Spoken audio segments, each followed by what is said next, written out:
प्यारे बच्चों, मेरा नाम अरुण कुमार। मैं नगर पालिका इंटर कॉलेज पंडित दीनदयाल उपाध्याय नगर जनपद चंदौली में शिक्षक हूँ। प्यारे बच्चों, कक्षा 11 विषय नागरिक शास्त्र अध्याय 2 प्रकरण भारतीय संविधान में अधिकार के अंतर्गत हमने जो है वीडियो के भाग 1 में तीन मूल अधिकारों की चर्चा कर ली थी। समानता का अधिकार, स्वतंत्रता का अधिकार तथा शोषण के विरुद्ध अधिकार। अब हम जो शेष 3 मूल अधिकार बचे हैं, धार्मिक स्वतंत्रता का अधिकार, इसके बाद संस्कृति एवं शिक्षा संबंधी अधिकार तथा संवैधानिक उपचारों का अधिकार, इसकी चर्चा हम करेंगे। तो जो चौथा आपका मूल अधिकार है वह है धार्मिक स्वतंत्रता। धार्मिक स्वतंत्रता का अधिकार। धार्मिक स्वतंत्रता का अधिकार ये अनुच्छेद 25 से 28 तक में वर्णित किए गए हैं। धार्मिक स्वतंत्रता का अधिकार अनुच्छेद 25 से 28 तक में वर्णित किए गए हैं। प्यारे बच्चों, आप जानते हैं, पूर्व के अध्याय में आप पढ़े हैं, भारतीय संविधान की प्रस्तावना देखे होंगे आप। भारत एक पंथ निरपेक्ष राज्य है। पंथ निरपेक्षता का मतलब ये होता है कि पंथ निरपेक्ष राज्य व्यक्ति व्यक्ति का संबंध कैसे हो, कैसा हो, उस पर अपना संबंध रखता है। ये ईश्वर और व्यक्ति का संबंध कैसा है उससे नहीं। इसलिए भारतीय संविधान ने भारत में प्रत्येक व्यक्ति को अपनी इच्छा अनुसार अनुच्छेद 25 में अंतःकरण धर्म को अबाध रूप से मानने तथा उसके प्रचार प्रसार की स्वतंत्रता प्रदान की है। अनुच्छेद 26 में धर्म के लिए जो धार्मिक संस्थाएं स्थापित की जाती हैं, धर्म से रिलेटेड, धर्म से संबंधित जो भी, चाहे वो मंदिर हो, मस्जिद हो, गुरुद्वारा हो इत्यादि, स्थापित करने का अनुच्छेद 26 अधिकार देता है। अनुच्छेद 27 जो धार्मिक कार्यों के लिए जो पैसे खर्च किए जाएंगे वो कर से मुक्त है, उस पर कोई टैक्स नहीं लगेगा। अनुच्छेद 28 है शिक्षण संस्थाओं में धार्मिक शिक्षा देने का अधिकार। तो इस पर पहले प्रतिबंध ये लगाया गया है कि अगर शिक्षण संस्था राज्य के निधि से संचालित हो रही है तो उसमें किसी भी प्रकार की धार्मिक शिक्षा नहीं दी जाएगी, पहली चीज़। दूसरी चीज़, अगर बच्चा अवयस्क है तो उसके संरक्षक के अनुमति के बगैर उसको धार्मिक शिक्षा नहीं दी जा सकती है। लेकिन अगर वो शिक्षण संस्था किसी ट्रस्ट की है तो उसमें धार्मिक शिक्षा दी जा सकती है। ये हो गया आपका धार्मिक स्वतंत्रता का अधिकार।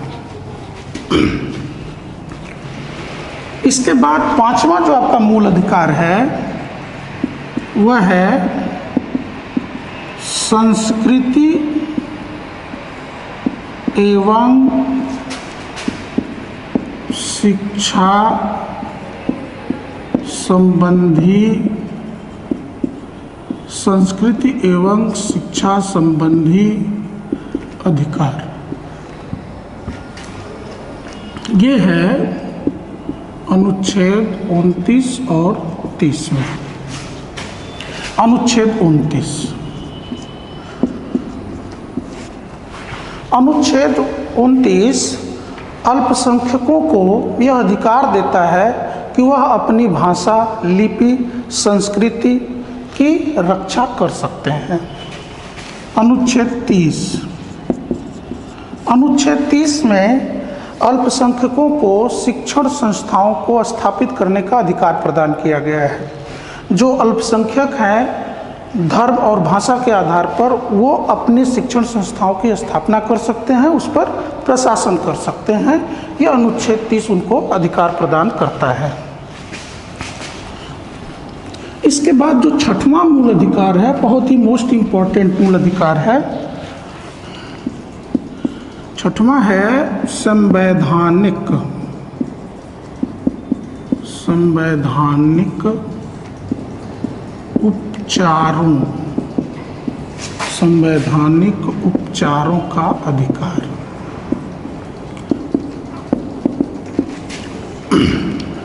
ये है अनुच्छेद 32। अनुच्छेद 32।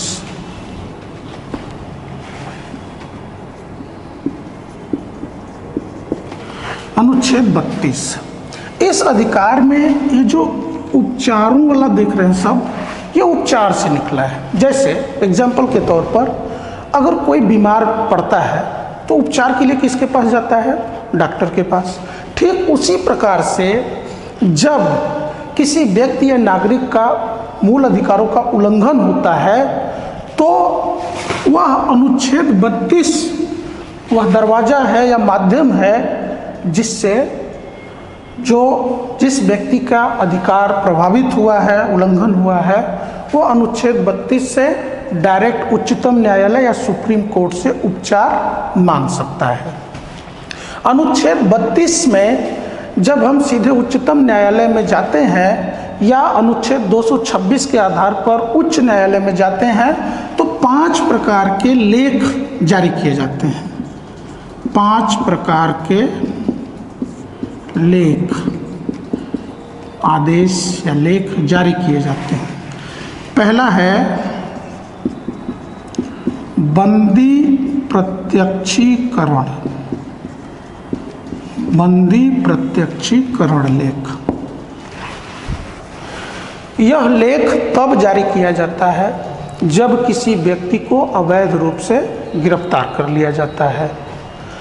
तब न्यायालय इस लेख में यह आदेश जारी करता है कि उस व्यक्ति को तत्काल हमारे सामने प्रत्यक्ष रूप से प्रकट करो। प्रत्यक्षीकरण मतलब प्रत्यक्ष शब्द से निकला है, उसको प्रत्यक्ष रूप से हमारे सामने लाओ। जांच करके हम देखेंगे कि वह उसकी गिरफ्तारी वैध है या अवैध है। अगर अवैध है तो उसको तत्काल रिहा करने का उच्चतम न्यायालय या उच्च न्यायालय आदेश देता है। इसके बाद दूसरा है परमादेश। परमादेश लेख, परमादेश लेख तब जारी किया जाता है जब किसी सार्वजनिक पद पर बैठा व्यक्ति अपने कर्तव्यों का निर्वहन नहीं करता है। तब उच्चतम न्यायालय यह आदेश देता है कि या तो तुम अपना कर्तव्य निभाओ या तो पद छोड़ो। तीसरा है प्रतिषेध, प्रतिषेध। प्रतिषेध लेख तब जारी किया जाता है जब कोई अधीनस्थ न्यायालय किसी ऐसे मामले की सुनवाई कर रहा होता है जो उसके क्षेत्राधिकार में नहीं है। तब उच्चतम न्यायालय आदेश जारी करके उसकी सुनवाई को रुकवा देता है।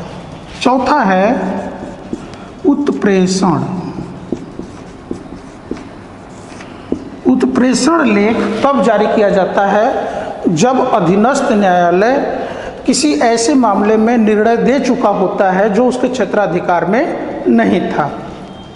प्रतिषेध और उत्प्रेषण में अंतर यह है कि इसमें अधीनस्थ न्यायालय में मामले की सुनवाई चल रही होती है या लंबित होती है, जबकि उत्प्रेषण में अधीनस्थ न्यायालय उस मामले का निर्णय दे चुका होता है। इसके बाद पांचवा है अधिकार परीक्षा। अधिकार परीक्षा। अधिकार परीक्षा लेख तब जारी किया जाता है जब कोई व्यक्ति किसी पद को अवैध रूप से प्राप्त कर लेता है। तब न्यायालय उससे पूछता है कि किस अधिकार से तुम इस पद पर बैठे हो। ये हो गया संवैधानिक उपचारों का अधिकार। संवैधानिक उपचारों का अधिकार इतना महत्वपूर्ण है कि डॉक्टर अंबेडकर ने अनुच्छेद 32 को संविधान की आत्मा कहा था। ये हो गए आपके मूल अधिकारों की चर्चा। कौन कौन से मूल अधिकार आपने देखा? समानता का अधिकार, स्वतंत्रता का अधिकार, शोषण के विरुद्ध अधिकार, धार्मिक स्वतंत्रता का अधिकार, संस्कृति एवं शिक्षा संबंधी अधिकार तथा संवैधानिक उपचारों का अधिकार। इसमें एक और टॉपिक पर हम लोग चर्चा कर लें। वो टॉपिक है भारत में मानवाधिकार संरक्षण। भारत में मानवाधिकार, भारत में मानवाधिकार संरक्षण, भारत में मानवाधिकार संरक्षण यानी अपने देश में मानवाधिकार है उसका संरक्षण कैसे किया जाता है। इससे पहले आपको ये समझना जरूरी है कि मानवाधिकार किसे कहते हैं, मानवाधिकार क्या है। मानवाधिकार वे अधिकार होते हैं जो मनुष्य को मनुष्य होने के नाते प्राप्त होते हैं। ये ऐसे अधिकार होते हैं जो मनुष्य पैदा होकर प्राप्त कर लेता है, पैदा होते ही ये सब अधिकार उसको प्राप्त हो जाते हैं। अर्थात मानवाधिकार वे अधिकार होते हैं जो मनुष्य को मनुष्य होने के नाते प्राप्त होते हैं। कभी कभी पूछ लिया जाता है कि मानवाधिकार और मौलिक अधिकार में क्या अंतर है। तो मानवाधिकार, एक अंतर तो आप परिभाषा के आधार पर निकाल लेंगे कि मानवाधिकार वे अधिकार होते हैं जो मनुष्य को मनुष्य होने के नाते प्राप्त होते हैं, जबकि मौलिक अधिकार किसी देश का नागरिक होने के नाते प्राप्त होते हैं। मानवाधिकार अंतर्राष्ट्रीय संधि या समझौते का परिणाम है, जबकि मौलिक अधिकार संविधान में दिए गए अधिकारों के कारण होता है।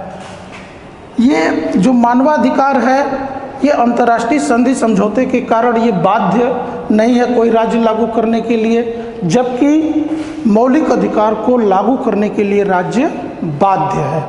ये मानवाधिकार और मौलिक अधिकारों के अंतर की बात हुई। 10 दिसंबर 1948 को मानवाधिकार की सार्वभौमिक घोषणा को संयुक्त राष्ट्र संघ की महासभा ने स्वीकार किया था। इसीलिए 10 दिसंबर को अंतर्राष्ट्रीय मानवाधिकार दिवस के रूप में मनाया जाता है। चूँकि भारत भी संयुक्त राष्ट्र संघ का एक संस्थापक सदस्य है, वो भी संयुक्त राष्ट्र संघ के जो संधि या समझौते हैं उसको लागू करने के लिए प्रतिबद्ध है। इसके लिए मानवाधिकार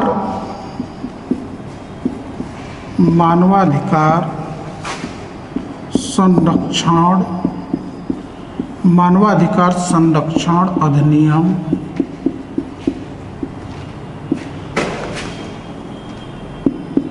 1993 पारित किया गया। भारत में मानवाधिकारों की रक्षा के लिए भारत की संसद ने मानवाधिकार संरक्षण अधिनियम 1993 पारित किया। इस अधिनियम के द्वारा एक राष्ट्रीय मानवाधिकार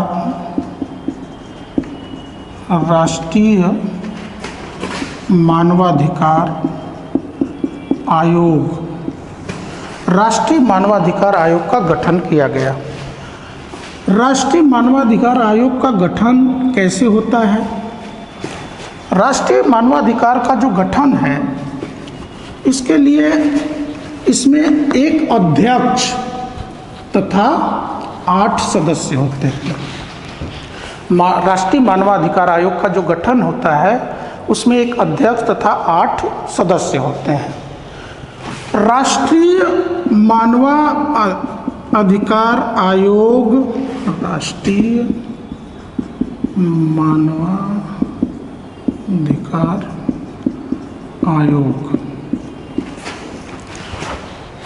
के अध्यक्ष की नियुक्ति उच्चतम न्यायालय के सेवानिवृत्त मुख्य न्यायाधीश की होती है।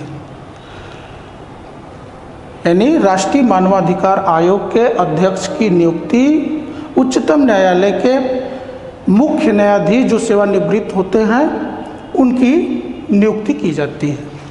इसके बाद सदस्य उच्चतम न्यायालय का सेवारत या सेवानिवृत्त न्यायाधीश। दूसरा सदस्य उच्च न्यायालय का मुख्य न्यायमूर्ति सेवारत या सेवानिवृत्त। इसके बाद 2 ऐसे सदस्यों की नियुक्ति की जाती है जिनको मानवाधिकार संरक्षण के विषय में विशेष ज्ञान हो, तथा 4 सदस्य इसके पदेन सदस्य होते हैं। वो 4 कौन कौन से होते हैं? राष्ट्रीय अनुसूचित जाति आयोग का अध्यक्ष, राष्ट्रीय अनुसूचित जनजाति आयोग का अध्यक्ष, राष्ट्रीय महिला आयोग का अध्यक्ष तथा राष्ट्रीय अल्पसंख्यक आयोग का अध्यक्ष। ये इसके पदेन सदस्य होते हैं। अगर आप देखेंगे तो राष्ट्रीय मानवाधिकार का जो गठन है, इसमें जो अध्यक्ष है,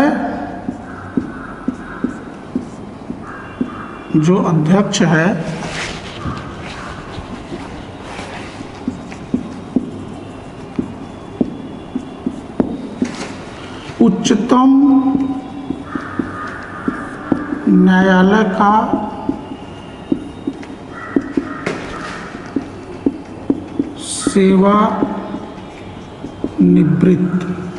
सेवानिवृत्त मुख्य न्यायाधीश, ये अध्यक्ष। फिर सदस्य उच्चतम न्यायालय का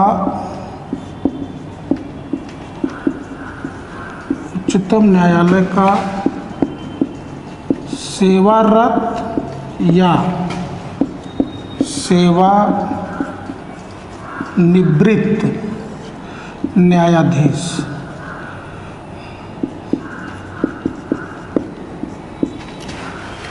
और उच्च न्यायालय का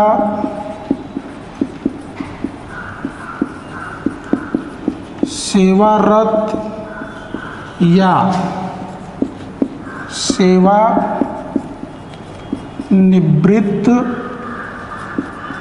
मुख्य न्यायाधीश प्लस 2 सदस्य ऐसे होते हैं, 2 सदस्य ऐसे होते हैं जिन्हें मानवाधिकार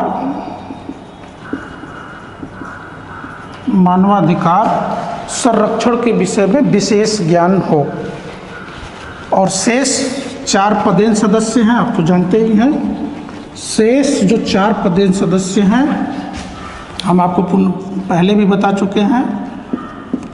जो पदेन सदस्य हैं उसमें राष्ट्रीय अनुसूचित जाति आयोग का अध्यक्ष, राष्ट्रीय अनुसूचित जनजाति आयोग का अध्यक्ष, राष्ट्रीय महिला आयोग का अध्यक्ष तथा राष्ट्रीय अल्पसंख्यक आयोग का अध्यक्ष इसके पदेन सदस्य होते हैं। ये राष्ट्रीय मानवाधिकार आयोग का गठन हो गया।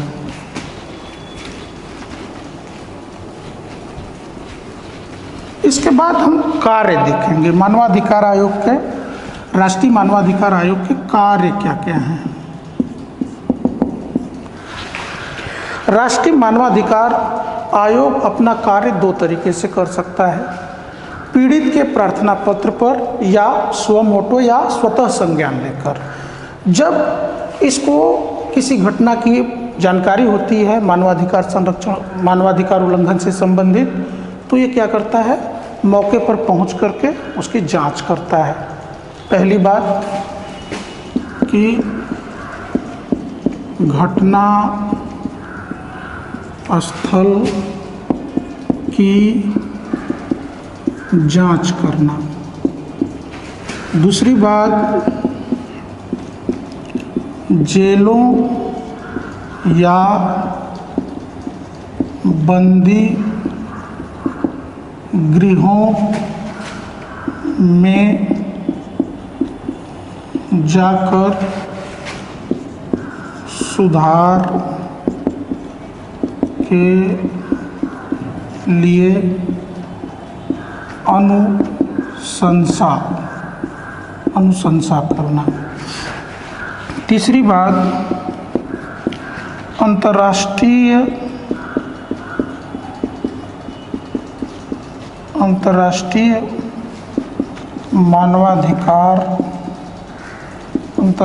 मानवाधिकार संधि या समझौतों का क्रियान्वयन। इसको नोट कर लीजिए। घटनास्थल की जांच करना, जेलों या बंदी गृहों में जाकर सुधार के लिए अनुशंसा करना, अंतर्राष्ट्रीय मानवाधिकार संधि या समझौतों का क्रियान्वयन करवाना। और इसके बाद जो चौथा प्रमुख कार्य है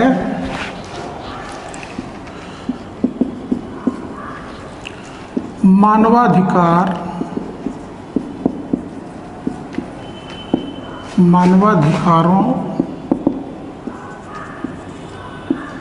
के लिए संगोष्ठी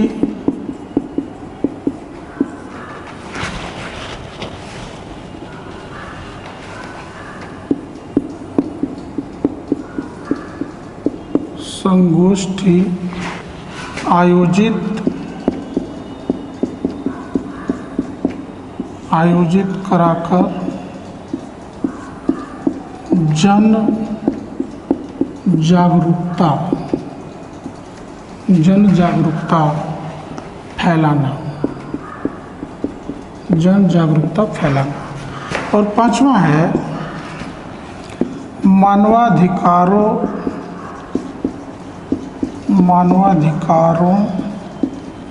के लिए कार्य कर रहे गैर सरकारी संगठनों की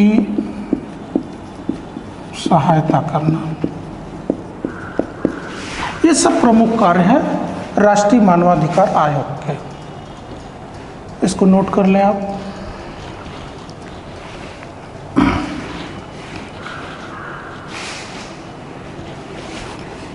नोट कर लिए होंगे।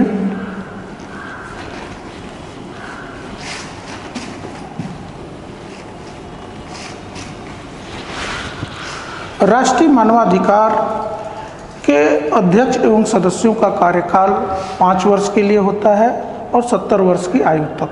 जो भी पहले हो उसके पहले इनको सेवानिवृत्त नहीं किया जा सकता। कदाचार या भ्रष्टाचार के आधार पर ही इनको हटाया जा सकता है, अन्यथा नहीं।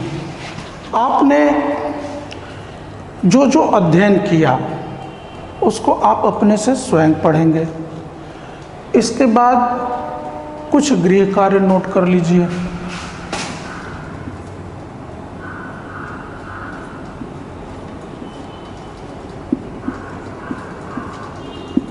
गृह कार्य, इसमें हम आपको एक विस्तृत उत्तरीय क्वेश्चन देंगे। विस्तृत उत्तरीय प्रश्न। विस्तृत उत्तरीय प्रश्न में पहला प्रश्न है, भारतीय संविधान में कितने मूल अधिकार प्रदान किए गए हैं? भारतीय संविधान में कितने मूल अधिकार प्रदान किए गए हैं? विस्तृत प्रश्न है, इसको अपने से लिखने का प्रयास करिएगा। हम आपको 2 अति लघु उत्तरीय प्रश्न भी दे देते हैं। अति लघु उत्तरीय।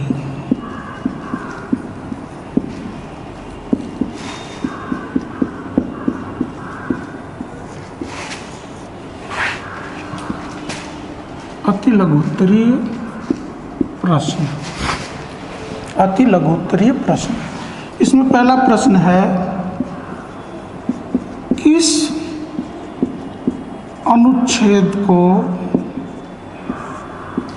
अनुच्छेद को डॉक्टर अंबेडकर ने संविधान की डॉक्टर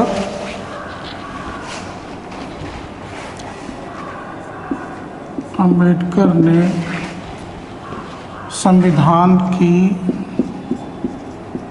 आत्मा कहा था। दूसरा प्रश्न है, मौलिक